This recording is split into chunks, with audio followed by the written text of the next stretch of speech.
এই স্টুডিওতে বসেই নওশাদ ভাই আমার চোখও খুলিয়ে দিয়েছিলেন, কারণ আমি অ্যাটাক করে বলছিলাম যে দাদা তুমি কত চাও, মমতা বন্দ্যোপাধ্যায়ের একটা জনপ্রিয় বাইট আছে, যত দিই তাতেও মন ভরে না, দিয়েই যাচ্ছি শুধু চাই চাই চাই চাই চাই চাই। নওশাদ সিদ্দিকী একদম স্ট্যাটিস্টিক্স নিয়ে দেখিয়ে দিয়েছিল গুজরাটের একজন মুসলমান আর বাংলার একজন মুসলমান, উত্তরপ্রদেশের একজন মুসলমান, বাংলার মুসলমান, প্রান্তিক মুসলমান, তাদের অর্থনৈতিক কতটা ফারাক ভারতবর্ষে। চোখে জল চলে আসবে বাঙালি মুসলমানদের দেখলে, বাঙালি মুসলমানদের দুর্দশা দেখলে। গুজরাটে তো ডাঁটের সাথে আছে, নরেন্দ্র মোদীর গুজরাট, যোগী আদিত্যনাথের উত্তরপ্রদেশ, ডাঁটের সাথে সমস্ত কিছু হচ্ছে। কাবাব খাওয়া বন্ধ হয়ে গেছে, ফ্রিজে মাংস রাখা বন্ধ হয়ে গেছে।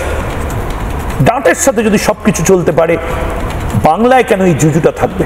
নওশাদ সিদ্দিকী কি বলেছিলেন শুনবো। গুজরাট প্রসঙ্গ তুলে একটা ভালো কথা বলবো।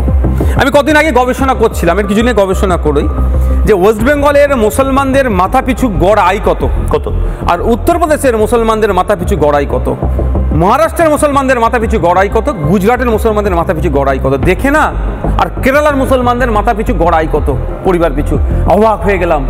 আকাশ পাতাল তফাৎ। গুজরাটের একটা মুসলমানের ইনকাম আর ওয়েস্ট বেঙ্গলের একটা মুসলমানের ইনকাম বিস্তর তফাৎ। কথায় কথায় আমাদেরকে গুজরাট উদাহরণ দেওয়া হয়, সেখানে গণহত্যা চলেছে, আমরা সবাই জানি, পৃথিবীর ইতিহাসে লিখিত আছে।